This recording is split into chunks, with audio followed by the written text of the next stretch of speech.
On December 14th, Andrew Tate unexpectedly confronted Jake Paul on the streets in an intense encounter that quickly escalated. Jake, likely aiming to grab some spotlight with his usual trash talk, underestimated the situation. This wasn't a ring, a choreographed WWE promo, or a staged hype reel. There were no cameras, no controlled environment, just raw, unfiltered reality. Jake's big mouth got him into trouble, and the moment turned real fast. For those who witnessed it, the clash was shocking, unpredictable, and impossible to look away from. Champions of the past, we have world champions of the present.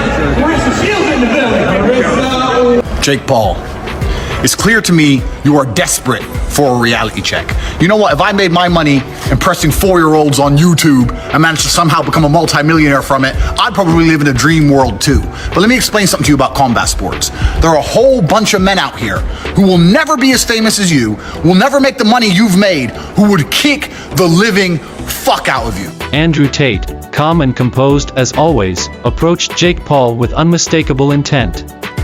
This wasn't about a verbal sparring match, it was about making a statement. You don't trash talk someone like Andrew Tate and expect to walk away without facing the consequences. Keeping his whatever conditions you want. 2 brothers, 1 cage. Jake Logan, you Tristan. Who comes out alive? You know what? I'm trying so hard to not start internet beefs. I'm really trying not to. You could say Jake and Logan, man. Bro, don't worry about it. No, I can't lie. Bro, I'm going through life. I'm trying to live peaceful now. In that moment, Jake seemed to realize this wasn't a YouTube video anymore. No punches had landed yet, but Andrew Tate's sheer physical presence was enough to crack Jake's bravado. You could almost see the realization dawning in his mind. Wait, this guy's actually for real.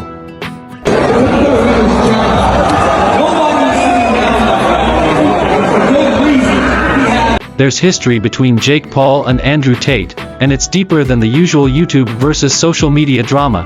This is personal. Both are highly self-confident, arguably arrogant, individuals who've built their careers on commanding attention. But sometimes, the spotlight burns too brightly, and that's when things erupt. For Andrew, it's not about money. He's worth $710 million and doesn't need more. What's really on the line here is respect.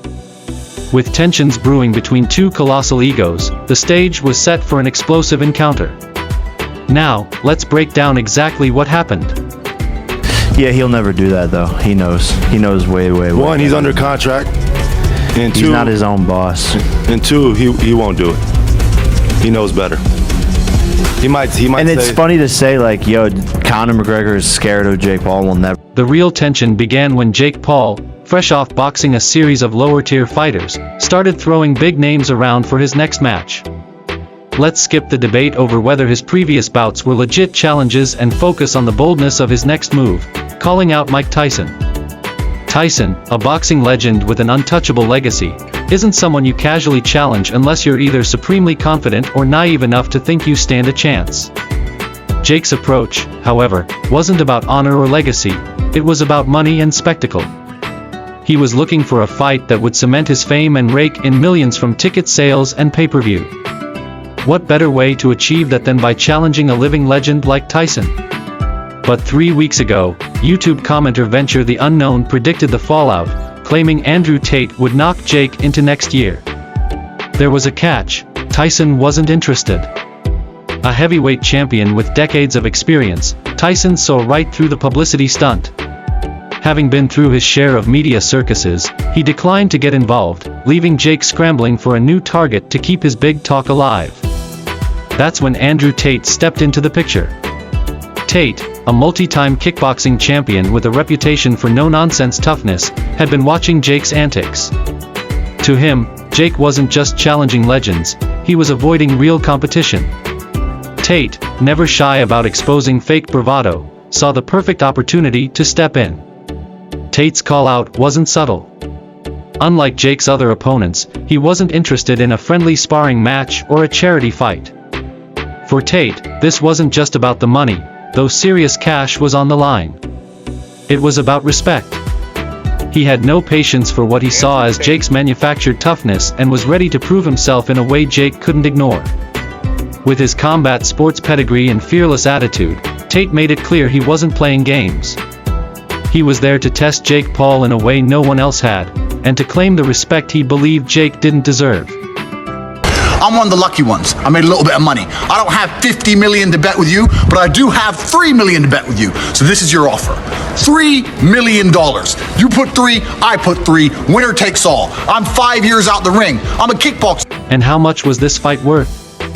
A staggering $50 million. Picture it, Jake Paul, the social media kingpin, cashing in millions from his boxing matches, squaring off against Andrew Tate, a seasoned kickboxing champion with millions of followers and an even heftier bank account. But Tate isn't just any contender, he's a fighter with years of experience, honing his craft long before Jake ever considered stepping into a ring.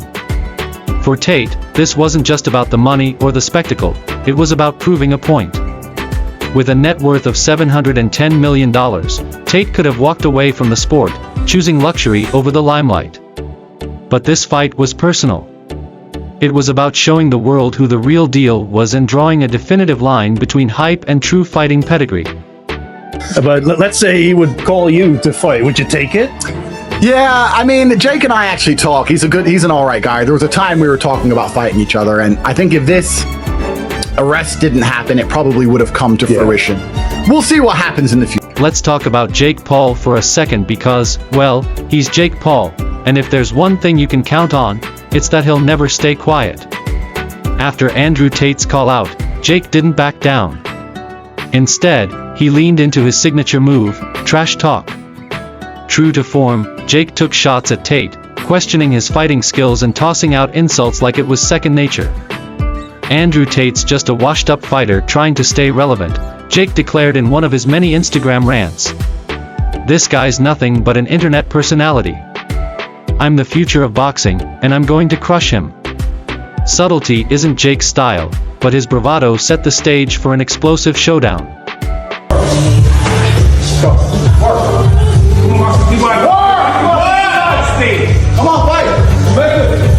It was a classic Jake Paul move, calling Andrew Tate washed up, just as he's done with every fighter who doesn't immediately bow to his bravado. But was it a smart move? Probably not. Andrew Tate isn't the type to let comments like that slide. With a career steeped in combat sports, Tate knows how to make a statement, and questioning his reputation was a guaranteed way to provoke him. Still, Jake, ever true to form, couldn't help himself. The more he talked, the deeper he dug his own hole. As the world watched, Tate responded with calm precision, daring Jake to step into the ring. But Jake, armed with his Twitter fingers, kept firing back, setting the stage for a confrontation. What happened next? Things escalated, and Jake was about to learn an important lesson: you don't trash talk Andrew Tate without expecting consequences. Then there was Floyd Mayweather, the undefeated boxing legend, watching from the sidelines like a disappointed parent.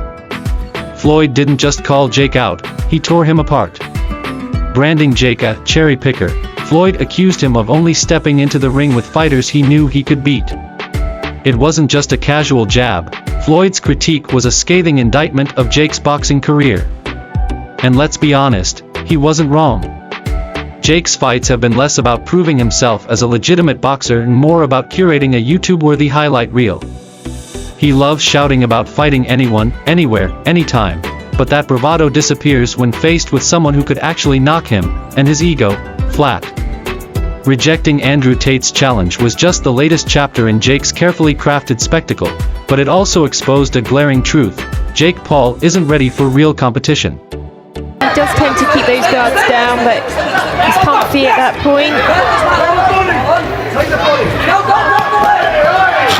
The scuffle wasn't long, it didn't need to be.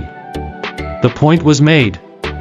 Jake Paul, the brash, cocky social media star known for running his mouth, finally came face to face with someone who wasn't afraid to shut him up. And that's exactly what Andrew Tate did. The media exploded with headlines like "Andrew Tate attacks Jake Paul," while the internet turned the moment into a frenzy of memes and debates. But here's the thing, Tate wasn't out to ruin Jake Paul, he didn't need to. Tate already had everything that mattered: money, fame, and respect. This wasn't about tearing Jake down, it was about sending a clear message. Jake, on the other hand, learned the hard way what happens when you mess with the wrong person. Tate's street confrontation wasn't just another celebrity spat, it was a statement. For Jake, it was a harsh reminder that respect isn't earned through trash talk or spectacle. It's something you prove through action. Next time Jake throws out insults, he might think twice, especially if it's someone like Andrew Tate, who can strip away the illusion of confidence with a single moment of reality.